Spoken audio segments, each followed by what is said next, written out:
ਫਿਰੋਜ਼ਪੁਰ ਅਬੋਹਰ ਫਾਜ਼ਿਲਕਾ ਦੇ ਜ਼ਿਲ੍ਹੇ ਦੀ ਇਸ ਧਰਤੀ ਤੇ मैं देश के लोकप्रिय प्रधानमंत्री, दुनिया के लोकप्रिय प्रधानमंत्री, हिंदुस्तान के लोगों के दिलों की धड़कन मोदी साहब नूं जी आया आखदा उन्हां दा हार्दिक स्वागत करदा। अज फिरोजपुर लोक सभा हल्के दे पिंड कस्बे हजारां दी गिनती दा जन सलाम दिखा रहे कि पंजाबी अपने लोकप्रिय प्रधानमंत्री मोदी जी नूं कितना प्यार करते हैं। एक बार जोरदार जयकारा लगा दो, बोले सोनिहाल, जयकारा वीर बजरंगी, जय श्री राम, जय श्री राम।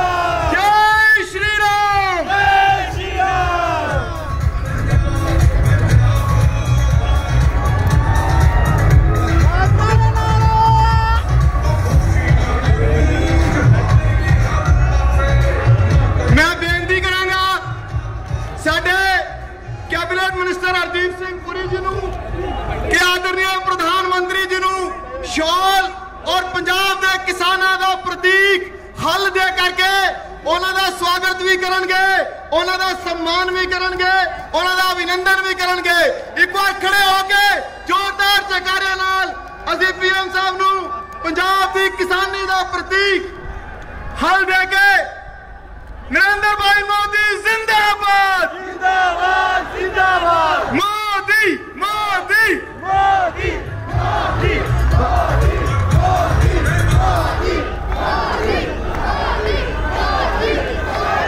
हुण मैं निवेदन करांगा अपने कैबिनेट मिनिस्टर पंजाब दी बुलंद आवाज सरदार हरदीप सिंह पुरी जी नूं कि सत्कारयोग प्रधानमंत्री जी नूं जी आया आखणगे।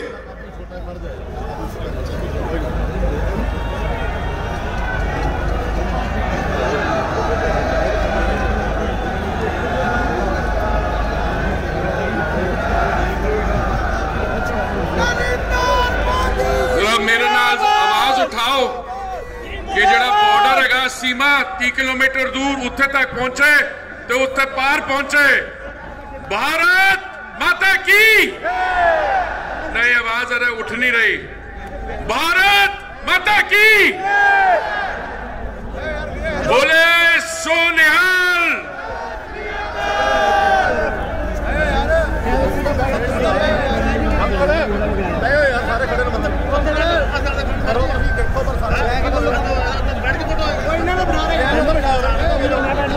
परम सत्कारयोग आदरणीय प्रधानमंत्री जी, मंच से विराजमान बाकी सारे मानयोग सज्जन ते साथी, प्रधानमंत्री जी की गल सुनने आए पंजाब के भाई ते महिला शक्ति, आप सारे का स्वागत है।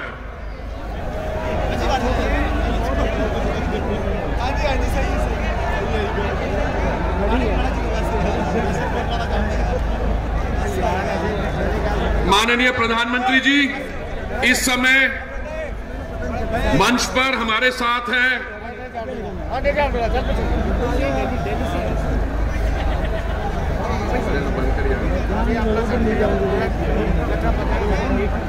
सत्कारयोग प्रधानमंत्री जी, इस वक्त मंच से साढ़े नाल हैं साई राम जी। उन्हां दी उम्र हैगी 100 वर्ष। जदों मेरी उम्र 5 साल की सीगी ते साई राम जी उस वक्त MLA सीगे। मैं चाहांगा साई राम जी जरा अगे आन ते सुधा पता लगेगा।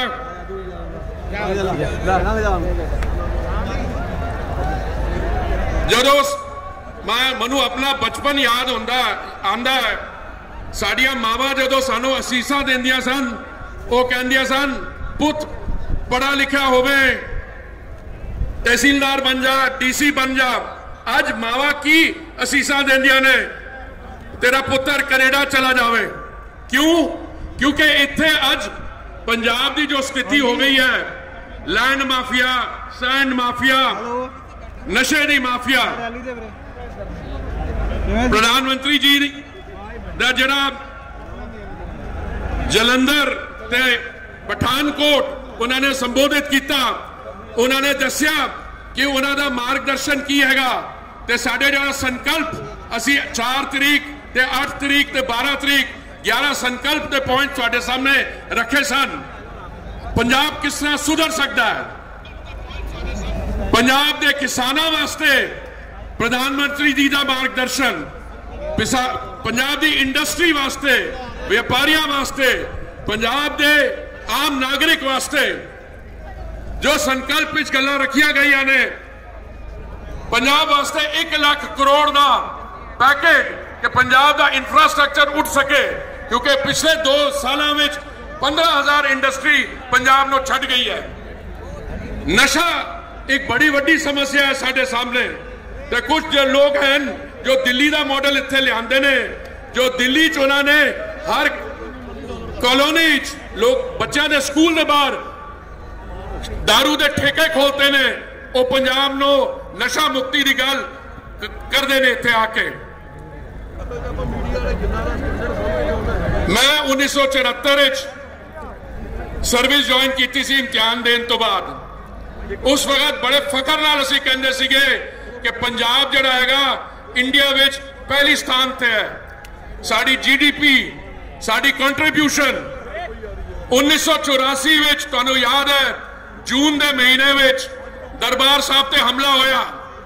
तुहानूं याद है किसने हमला करवाया सी दरबार साहब ते? याद है? इंदिरा गांधी ने। फिर अक्तूबर के अखीर विच ते नवंबर विच दिल्ली विच दंगे होए सीगे। वो शब्द दंगा शायद ठीक नहीं है, दंगे का मतलब है 2 साइड्स, ये ते सरेआम कतलेआम सीगा 1984। उसके बाद जो पंजाब की हुकूमत रही है उन्होंने पंजाब का नहीं सोचा, पर भारतीय जनता पार्टी का हमेशा जो भी नीति इत्थे रही है पंजाब ते देश के हित विच। प्रधानमंत्री जी ने सानू जानकारी दी कि 1947 जदों बंटवारा होया ते जदों कांग्रेस की हुकूमत सीगी उस वक्त भी जिहड़े नक्शा बनाते ने उन्होंने गुरु महाराज के कुछ साढ़े गुरुद्वारा साहब 4-5 किलोमीटर उस तरफ ते इस तरफ सानू बड़े मौके मिले ने इस चीज को सुधारने का, पर क्योंकि कांग्रेस की हुकूमत रही है 1965 साढ़े वीर जवान लाहौर तक पहुंचने वाले सीगे पर उन्होंने रोक दिता गया। उन्होंने 1971 की लड़ाई के बाद जदों 80-90 लाख पाकिस्तान के प्रिजनर ऑफ वॉर सीगे साडे कोल, उस वक्त भी ये मामला हल हो सकता सीगा, पर नहीं। मोदी जी की सरकार ने महामारी के दौरान की किया। एक कांग्रेस के युवा नेता ने वो पूछा करते ने, मोदी जी हमारे बच्चों की सरकार, हमारे बच्चों की वैक्सीन कहां है? उस वक्त मेरे जो कार्यकर्ता कहते सी राजस्थान है तुहाडी सरकार है, उत्थे तुसीं कूड़े सट्टे ते पंजाब ही तुहाडी सरकार मुनाफाखोरी कर रही है। ये वही प्रधानमंत्री ने जी जिन्होंने महामारी के दौरान 80 करोड़ तो ज्यादा साढ़े भैनों के भरावां नूं दिन का 3 समय का खाना पहुंचवाया। ये वही प्रधानमंत्री जी ने जिन्होंने 170 करोड़ वैक्सीन की डोजेज मुफ्त वंडिया। ते अज मैं समझना सुरक्षा वास्ते, पंजाब के सुधार वास्ते, पंजाब नो नशा मुक्त करवाने वास्ते ते पंजाब नो दोबारा आर्थिक व्यवस्था ठीक ते रस्ते दे पाने वास्ते तुहाडे सामने एक बड़ा शानदार मौका हैगा। 20 तरीक नो वोट पाके अगले 5 साल वास्ते पंजाब नो सुधारो। मोदी जी ने जो सिखा वास्ते कीता है, पंजाब वास्ते कीता है, इन्हां दा शुरू तो लगन रहे पंजाब नाल। इत्थे प्रभारी सीगे,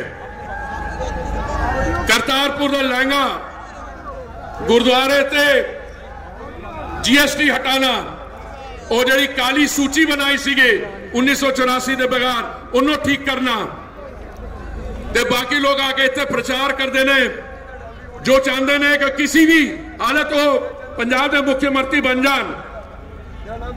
पावन खालिस्तान ਦੇ ਹੀ ਨਾ ਬਣ ਜਾਣ। ਇਹੋ ਜਿਹੇ ਲੋਕ ਆ ਕੇ ਇੱਥੇ ਪ੍ਰਚਾਰ ਕਰਦੇ ਨੇ। ਤੁਹਾਡੇ ਜਿਹੜੇ ਹੁਣ ਮੁੱਖ ਮੰਤਰੀ ਹੈਗੇ ਉਹ ਕਹਿੰਦੇ ਕਨਵਰਸ਼ਨ ਇਸ ਲਈ ਹੁੰਦੀ ਕਿ ਅਸੀਂ ਉਹਨਾਂ ਨੂੰ ਪਿਆਰ ਨਹੀਂ ਦੇ ਪਾਏ। ਉਹ ਮਹਾਰਾਜ ਚੰਨੀ ਜੀ ਇਹ ਤੇ ਦੇਖੋ ਕਿ ਜਿਹੜੇ ਕਨਵਰਸ਼ਨ ਕਰਵਾ ਰਹੇ ਨੇ ਉਹ ਕੀ ਕਰਤੂਤਾ ਕਰ ਰਹੇ ਨੇ। ਇਸ ਲਈ ਸਾਡੇ ਸੰਕਲਪ ਪੱਤਰ ਵਿੱਚ ਅਸੀਂ ਕਿਹਾ ਕਿ ਅਸੀਂ ਕਨਵਰਸ਼ਨ ਦੇ ਖਿਲਾਫ ਇੱਕ ਕਾਨੂੰਨ ਲਿਆਵਾਂਗੇ, ਬੇਅਦਬੀ ਨੂੰ ਬੰਦ ਕਰਾਂਗੇ ਤੇ ਪੰਜਾਬ ਤੇ ਸਿੱਖਾਂ ਵਾਸਤੇ ਪੰਜਾਬ ਵਾਸਤੇ ਇੱਕ ਪੈਕੇਜ ਲਿਆਵਾਂਗੇ ਵਾਈਟ ਪੇਪਰ ਕਿ ਇੰਡਸਟਰੀ ਦਾ ਕਿੰਨਾ ਨੁਕਸਾਨ ਹੋਇਆ ਕਿ ਲੋਕਾਂ ਵਾਸਤੇ ਹੋਰ ਕੀ ਕੁਝ ਕਰ ਸਕਦੇ ਨੇ। ਮੈਂ ਬੇਨਤੀ ਕਰਨਾ ਹੁਣ ਤੁਸੀਂ ਮੈਨੂੰ ਸੁਣਨ ਨਹੀਂ ਆਇਓ, माननीय प्रधानमंत्री जी सुनने आयो, मेरे नाल एक बार दोबारा आवाज उठाओ, भारत माता की, भारत माता की, बोले सो निहाल। बहुत बहुत धन्यवाद। भारत माता की, बोले सो निहाल। पंजाब दी आन बान ते शान, पंजाब दी बहादुरी दा प्रतीक तलवार भेंट करके सत्कारयोग मोदी जी नूं असीं सब अभिनंदन कर रहे हैं। जोरदार तालियां, जोरदार जयकारे, बोले सो निहाल। भारत माता की। हुण मैं सदा दिना साडे सारियां दे लोकप्रिय नेता नरेंद्र भाई मोदी जी नूं, भारत माता की।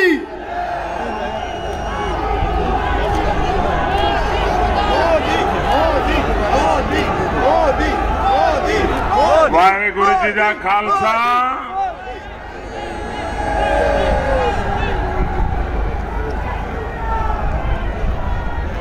जय श्री राम, जय श्री राम, जय जय श्री राम, जय श्री राम, वीर बजरंगबली की। ये पराक्रम की धरती है, ये परिश्रम की धरती है, ये पवित्र धरती है। इस धरती को मैं प्रणाम करता हूं। इस मंच से मैं गुरुद्वारा दमदमा साहिब, तख्त आनंदपुर साहब और गुरुद्वारा तीरथ साहब को हृदय से प्रणाम करता हूं। मैं गुरु जम्बेश्वर भगवान के चरणों में प्रणाम करता हूं।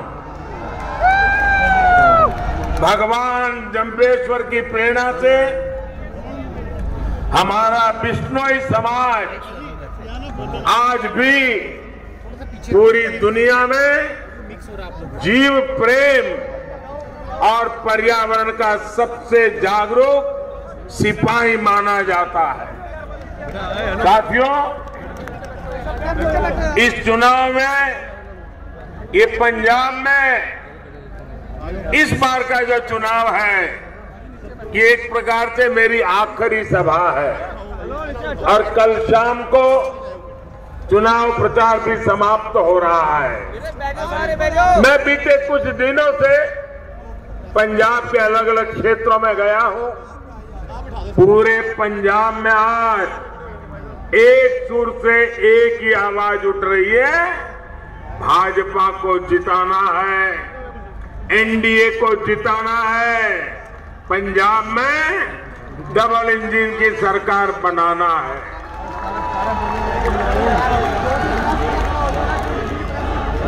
डबल इंजन की सरकार का मतलब क्या?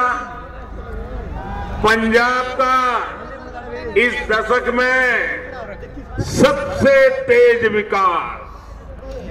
डबल इंजन की सरकार का मतलब पंजाब से रेत माफिया, ड्रग माफिया, इनकी विदाई।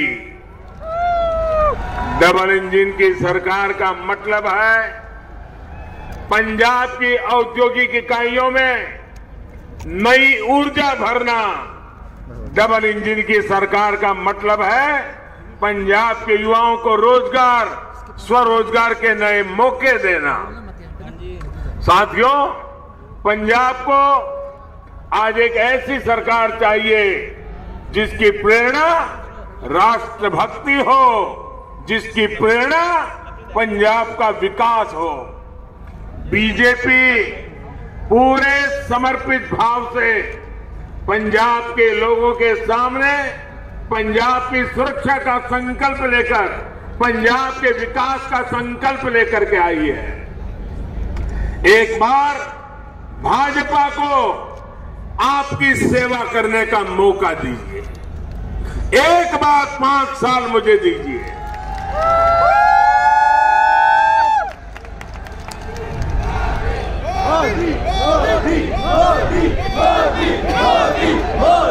और फिर देखिएगा डबल इंजन की सरकार कैसे पंजाब को तेज गति से आगे बढ़ाती है।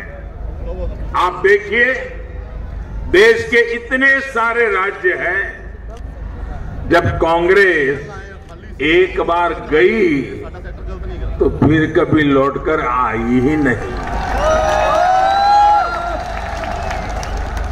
और जहां भाजपा को आशीर्वाद मिल गया, वहां तो कांग्रेस जड़ मूल से साफ हो गई।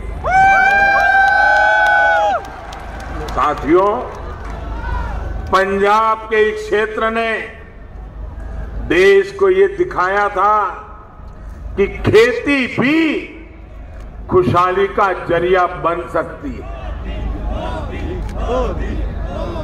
लेकिन आज स्थितियां बदल रही है।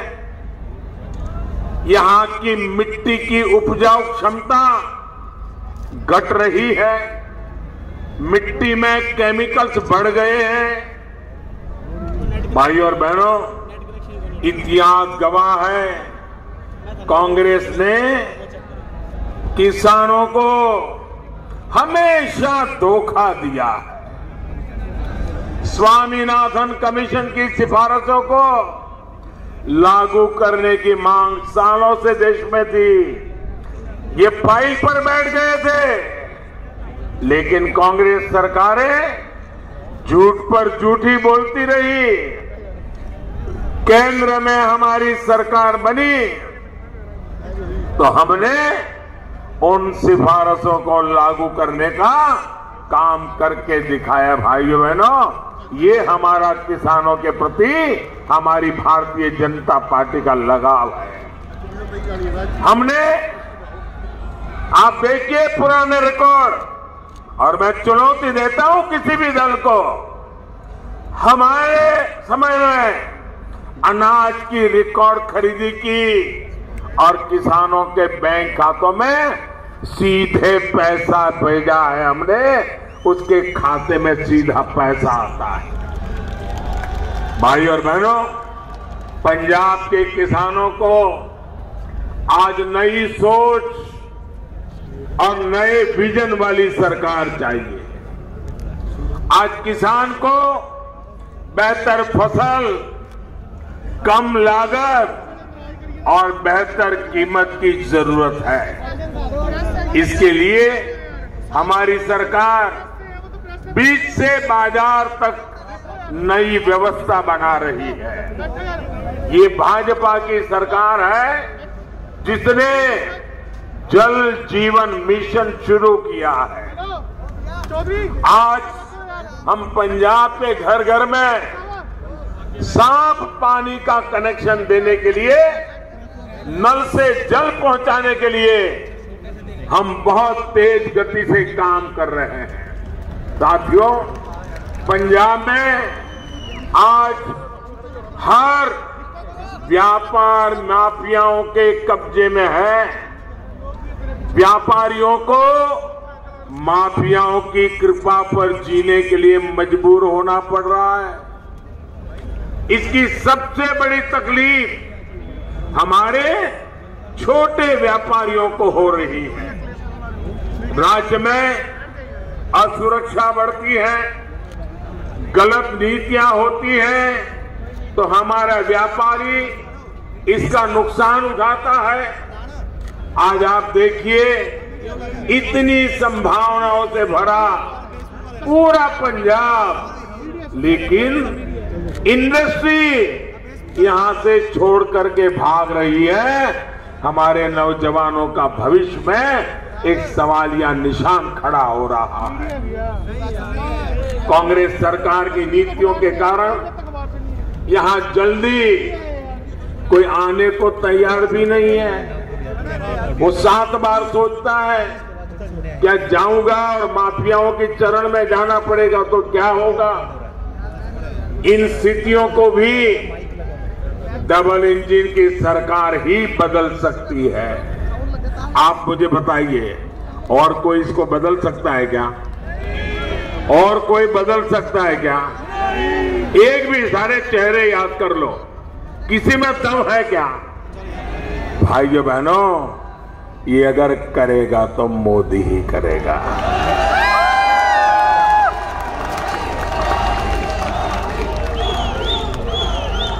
हमने अपने घोषणा पत्र में अनेक संकल्प लिए हैं। पंजाब में बेहतर इंफ्रास्ट्रक्चर होगा, पारदर्शी सरकार होगी तो न उद्योगों को पलायन करना पड़ेगा, न नौजवानों को अपना गांव, अपने दोस्त, अपने बूढ़े माँ बाप, अपने खेत खलिहान, ये सब छोड़ करके मेरे नौजवानों को पंजाब से बाहर नहीं जाना पड़ेगा। साथियों, गरीब की तकलीफ दूर हो, उसका जीवन आसान बने, ये हमारे लिए सर्वोच्च प्राथमिकता का काम है। कोरोना काल में भाजपा सरकार गरीबों को मुफ्त राशन दे रही है और मुफ्त वैक्सीन भी दे रही है।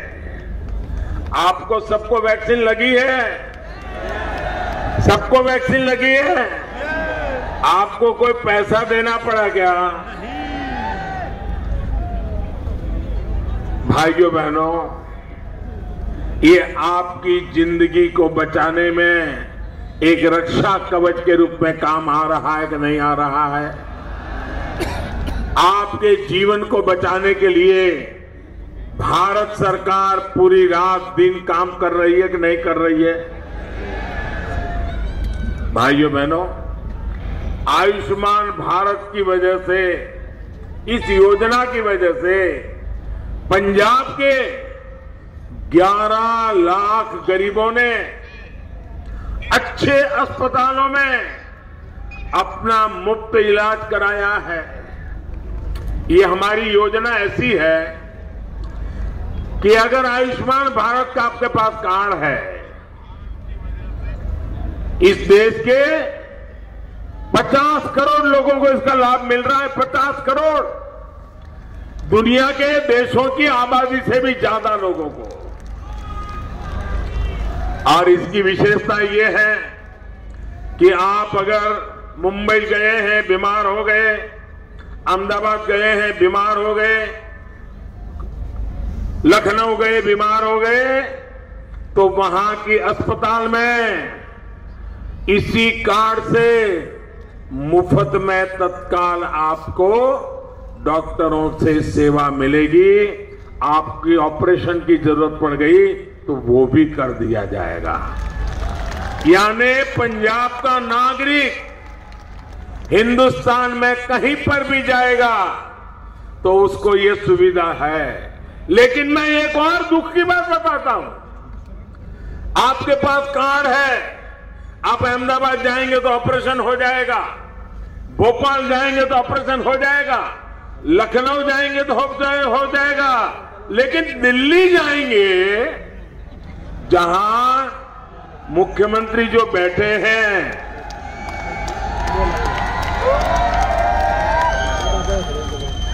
दिल्ली में जहां दिल्ली सरकार की अस्पतालें हैं, वहां पर आपको मना कर देंगे। क्यों? क्योंकि इस योजना के साथ वो जुड़ने के लिए तैयार नहीं है। 300 से ज्यादा जन औषधि केंद्र चल रहे हैं और वहां पर जो बाजार में महंगी दवाई मिलती है वैसी ही दवाई में कोई समझौता नहीं, कोई कॉम्प्रोमाइज नहीं, उसकी क्वालिटी में कोई कॉम्प्रोमाइज नहीं।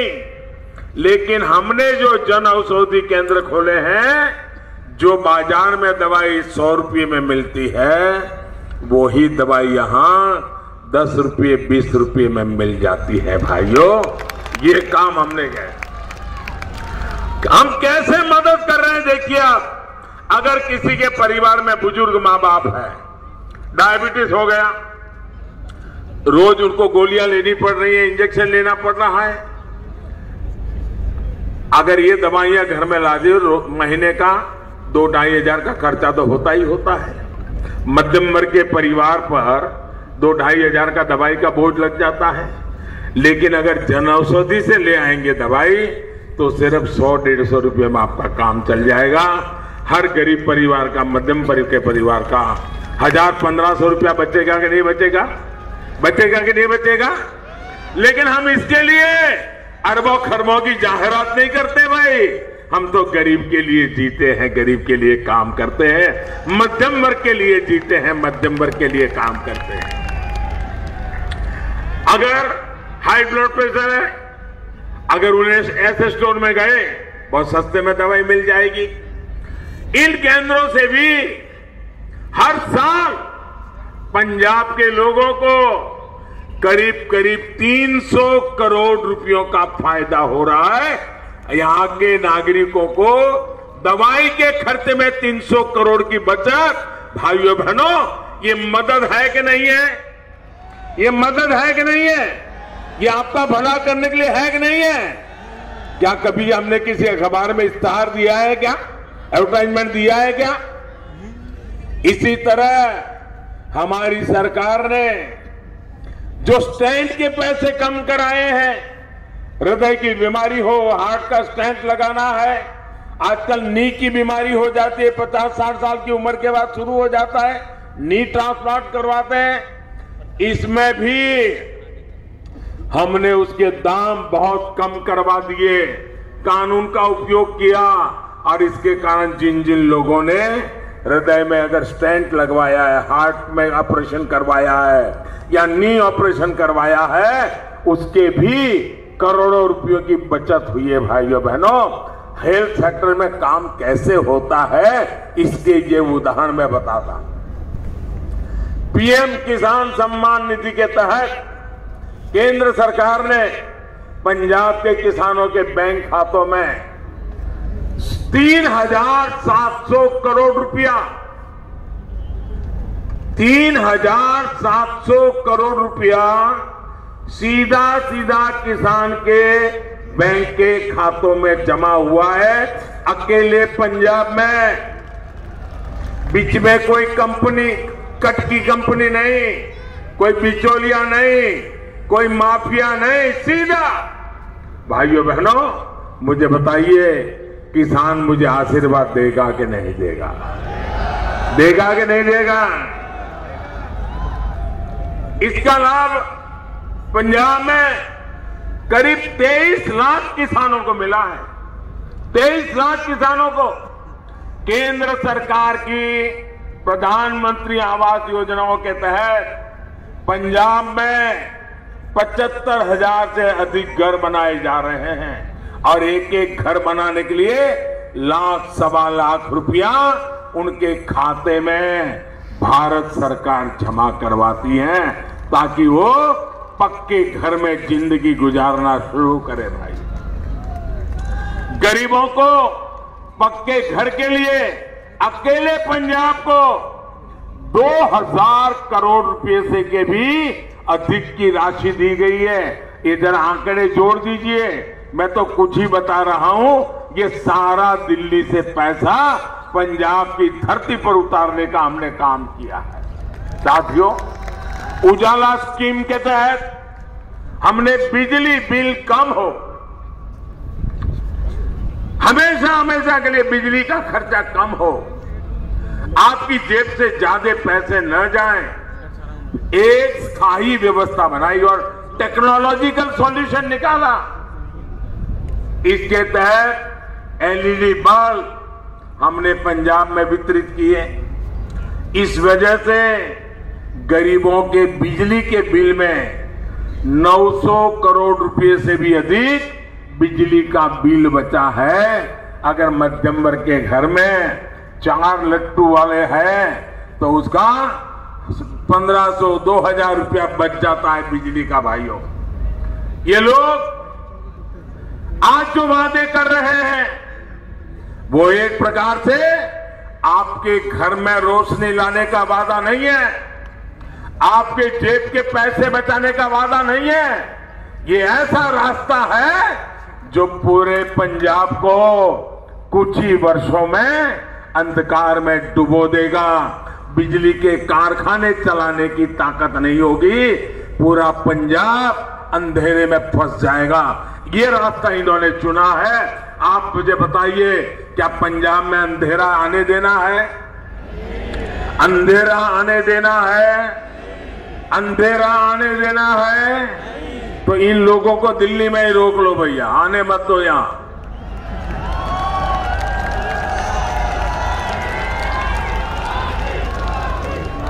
हम इस बात की व्यवस्था भी कर रहे हैं कि ना सिर्फ बिजली का बिल कम हो, बल्कि बिजली कारखाने भी अच्छे ढंग से चले और जरूरत के हिसाब से नए कारखाने भी लगे।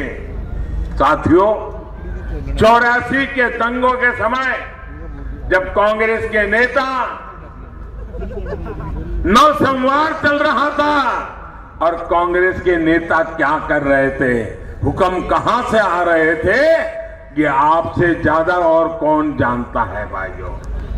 तो ये बीजेपी के नेता, हमारे कार्यकर्ता, हमारे सिख भाई परिवारों को बचाने के लिए, मैं उस समय गुजरात में था, एक भी परिवार को तकलीफ नहीं होने दी, एक भी परिवार को। शान से जीते हैं भाइयों। हर सुख दुख में हम पंजाब के लोगों के साथ डटकर खड़े रहे हैं। साथियों, कांग्रेस हमेशा से एक क्षेत्र के लोगों को दूसरे से लड़ाती रहती है ताकि उनकी गाड़ी चल जाए। ये कांग्रेस के जो मुख्यमंत्री ने जो कल बयान दिया है और जिस पर ये दिल्ली का परिवार है उनका मालिक, वो बगल में खड़े रह करके तालियां बजा रहा था, बताइए। और ये पूरे देश ने देखा है। अपने इन बयानों से ये लोग किसका अपमान कर रहे हैं?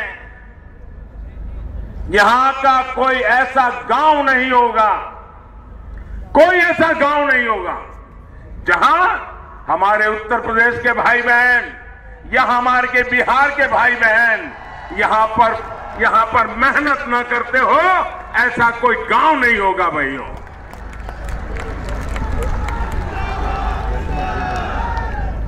कल ही हमने संत रविदास जी की जयंती मनाई है, संत रविदास जी की जयंती मनाई है। मैं जरा इन नेताओं से पूछना चाहता हूं, आप मुझे बताइए, संत रविदास जी कहां पैदा हुए थे? क्या पंजाब में पैदा हुए थे क्या? संत रविदास जी उत्तर प्रदेश के बनारस में पैदा हुए थे, काशी में पैदा हुए थे। और आप कहते हो उत्तर प्रदेश के भाइयों को घुसने नहीं दोगे, तो क्या आप संत रविदास जी को भी निकाल दोगे?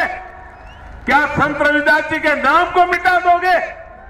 क्या भाषा बोलते हो तुम लोग? इतना ही नहीं, मैं जरा पूछना चाहता हूं, गुरु गोविंद सिंह जी का जन्म कहां हुआ था? गुरु गोविंद सिंह जी का जन्म कहां हुआ था? पटना साहिब में हमारे गुरु महाराज गुरु गोविंद सिंह का जन्म हुआ था।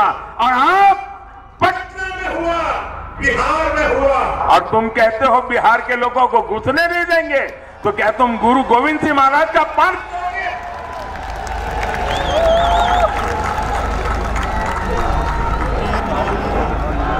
आप गुरु गोविंद सिंह जी का अपमान करोगे क्या? जिस मिट्टी में गुरु गोविंद सिंह जी ने जन्म लिया उस मिट्टी का अपमान करोगे क्या?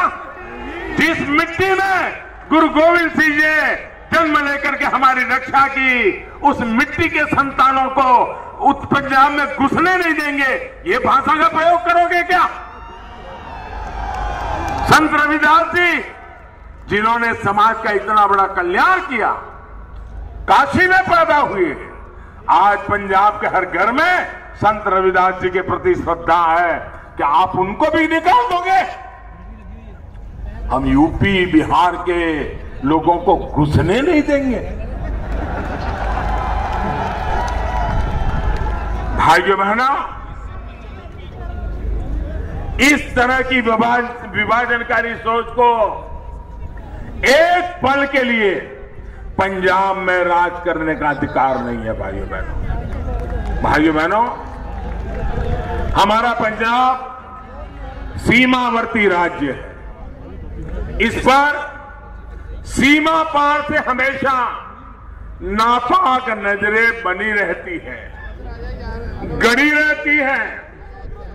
इसलिए यहां जो सरकार बनेगी वो राष्ट्र प्रथम, नेशन फर्स्ट, इसके लिए प्रतिबद्ध सरकार होनी चाहिए। ढुलमुल रवैये वाले लोग नहीं होने चाहिए। जो लोग भारत को एक राष्ट्र ही नहीं मानते, देश की अखंडता, पंजाब की सुरक्षा, ऐसे लोगों के हाथ में हम सुपुर्द नहीं कर सकते हैं। पंजाब वैसे भी आज अनेक चुनौतियों का मुकाबला कर रहा है।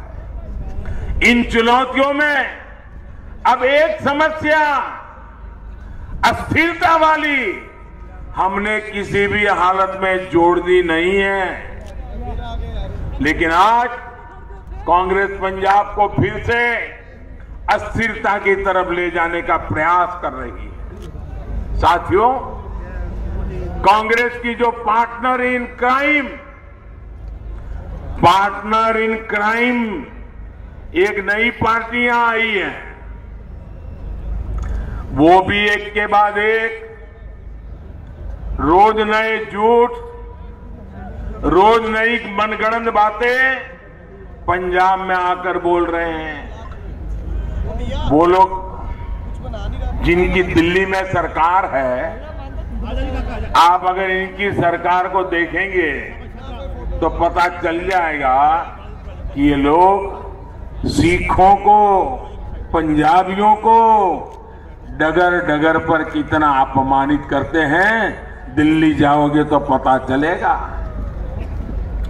आज पंजाब में आकर सिखों को झूठ बोलने वाले इन लोगों ने दिल्ली में एक भी सिख को न मंत्री बनाया है। इतना ही नहीं, ये पंजाब को नशा मुक्त करने की बात करते हैं, लेकिन दिल्ली में हर स्कूल कॉलेज के बगल में शराब के ठेके खोल करके बैठ गए। भाई, ये कैसे झूठ बोलने में महारथी है और हर पल आराम से झूठ बोलना, आराम से पलट जाना, कोई परवाह नहीं। दिल्ली में प्रदूषण बढ़ता है तो ये पंजाब के किसानों को गाली देते हैं। दिल्ली की हवा खराब हो गई, आपने देखा होगा, ये सब अवेलेबल है, जो मैं कह नहीं रहा हूं। अब दिल्ली में जाओ तो पंजाब के किसानों को गाली दो और यहां आकर के किसानों को गले लगाने की बात करो। किसी के गले उतरेगा क्या? उतरेगा क्या? ये फरेब चलेगा क्या?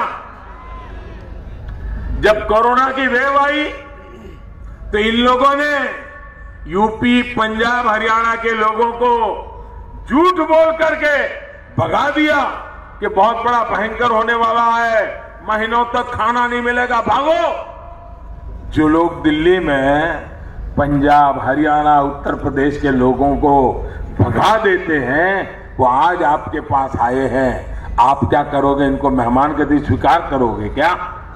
भाइयों बहनों, बात इतनी नहीं है साथियों, इनके इरादे कहीं ज्यादा खतरनाक हैं। आपने सुना होगा, कल इनके एक पुराने विश्वस्त साथी जो पिछले बार जो यहां के पंजाब के चुनाव के उनकी तरफ से इंचार्ज थे और उनके खासम खास दोस्त थे, अन्ना हजारे के साथ ये आंदोलन में झंडा लेकर के खड़े रहते थे और कवि होने के नाते, चिंतक होने के नाते देश भर में उनके कवि सम्मेलनों को सुनने के लिए देश की युवा पीढ़ी घंटों तक इंतजार करती है। ऐसा मां सरस्वती की पूजा में लगा हुआ इंसान कल उसने कह दिया, जब दर्द काफी हुआ होगा तब उसने मुंह खोला होगा। और कल जब उसने कहा है, उन्हीं के साथी ने जो आरोप लगाया है वो बहुत खतरनाक है दोस्तों, बहुत खतरनाक है। इसलिए जो कल उन्होंने, उन्हीं के एक साथी ने इनके चरित्र का जो वर्णन किया है, इसको हर मतदाता ने, हर देशवासी ने बड़ी गंभीरता से लेने की जरूरत है। पंजाब के मेरे भाइयों और बहनों, ये लोग पंजाब को तोड़ने का सपना पाले हुए हैं। ये लोग सत्ता के लिए अलगाववादियों से भी हाथ मिलाने को तैयार है। सत्ता पाने के लिए इन लोगों को अगर देश भी तोड़ना पड़े तो ये उसके लिए भी तैयार है। इनका एजेंडा और देश के दुश्मनों का एजेंडा, पाकिस्तान का एजेंडा अलग है ही नहीं। इसलिए ही ये सर्जिकल स्ट्राइक पर पाकिस्तान के सूर में सूर मिलाते हैं। इसलिए ही ये पंजाब में ड्रग्स के नेटवर्क को बढ़ाना चाहते हैं। इसलिए ही ये बॉर्डर पर बीएसएफ के बढ़ते अधिकारों के खिलाफ आवाज उठाते हैं। यही इन लोगों का मंसूबा है, यही इनकी सोच है। लेकिन साथियों, अराजकता और अलगाव के नशे में डूबे इन लोगों को पता नहीं है ये मेरा पंजाब है क्या।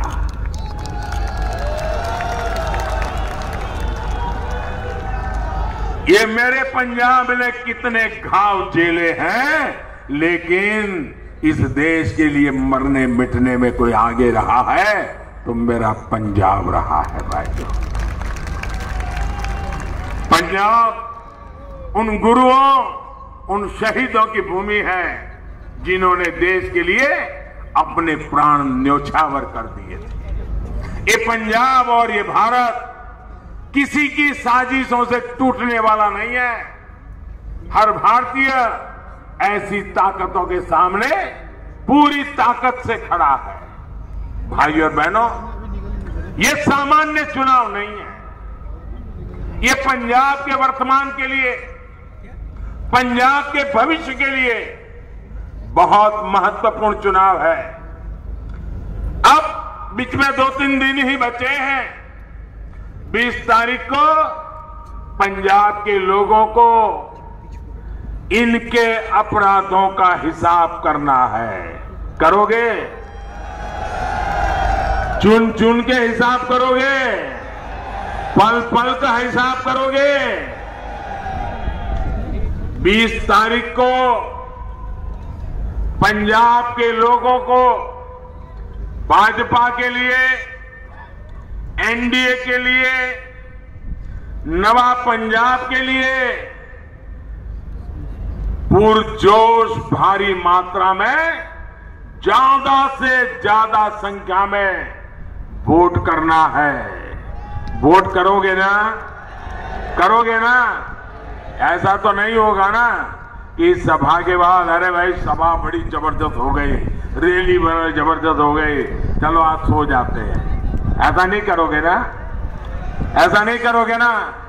घर घर जाओगे, एक एक मतदाता को मिलोगे, देश की बात बताओगे, पंजाब के उज्जवल भविष्य की बात बताओगे, यहाँ के नौजवानों के कल्याण की बात बताओगे, यहाँ की माताओं बहनों की भलाई की बात बताओगे, लोगों को मतदान के लिए तैयार करोगे, कमल पे वोट डलवाओगे, एनडीए के साथियों को वोट डलवाओगे। भाइयों बहनों, मैं विशेषकर से मैं उन नौजवानों से भी आग्रह करना चाहता हूं जो जीवन में पहली बार वोट देने के लिए जाने वाले हैं, जो फर्स्ट टाइम वोटर्स हैं। ये फर्स्ट टाइम वोटर आपके जिंदगी का एक महत्वपूर्ण अवसर है। जब आप वोट डालने जा रहे हैं मतलब आप अब पंजाब का भविष्य तय करने के एक निर्णय के भागीदार बन रहे हैं। ये बहुत महत्वपूर्ण अवसर आपको मिला है। मैं फर्स्ट टाइम वोटर से कहना चाहता हूं, आप गर्व के साथ वोट करने जाइए और याद रखिए आज का दिन जीवन में कि आपने पहले वोट से ही पंजाब की सकल सूरत बदलने का काम किया था और आपने पंजाब को बनाने में भागीदारी की। आज मैं हमारे अबोहर के लोगों से भी एक विशेष आग्रह करूंगा।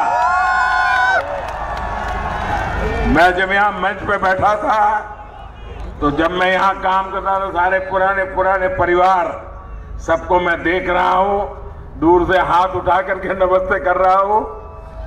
आप सबके बीच में लंबे अरसे तक काम करने का मुझे मौका मिला है, लेकिन आपसे अबोहर के मेरे साथियों को मैं एक विशेष जिम्मेवारी देना चाहता हूं। मुझे बताया गया कि हमारे उम्मीदवार को कोरोना के कारण अब बाहर निकलना मुश्किल हो गया है, तो अभी 2-3 दिन आप ही को हर यहां का नागरिक ही उम्मीदवार है।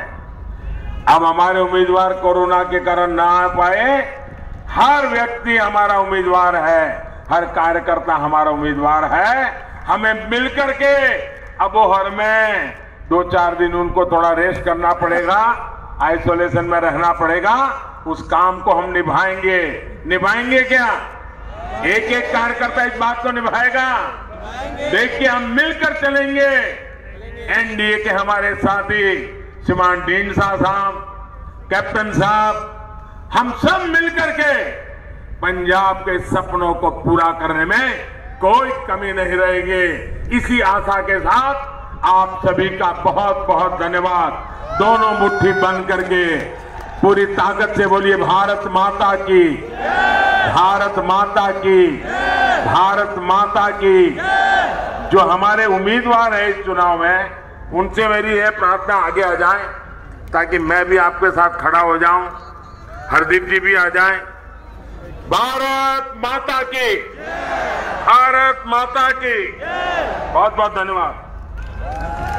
भारत माता की, बोलो सोनिहाल, जय श्री राम, जय श्री राम, नरेंद्र भाई मोदी जिंदाबाद। एक बार दोनों हाथ खड़े करके मुठियां पीछ के मोदी जी को विश्वास दिलाना कि फिरोजपुर लोक सभा दी 9 सीटां जितानियां। बोलो सोनिहाल, बोलो सोनिहाल, जय श्री राम, जय श्री राम, जयकारा वीर बजरंगी, जयकारा वीर बजरंगी। भारत माता की, भारत माता की। वंदे वंदे मातरम, मातरम वंदे भारत माता भारत माता की। सारे ये बोर वासियों का, फिरोजपुर वासियों का बहुत बहुत धन्यवाद।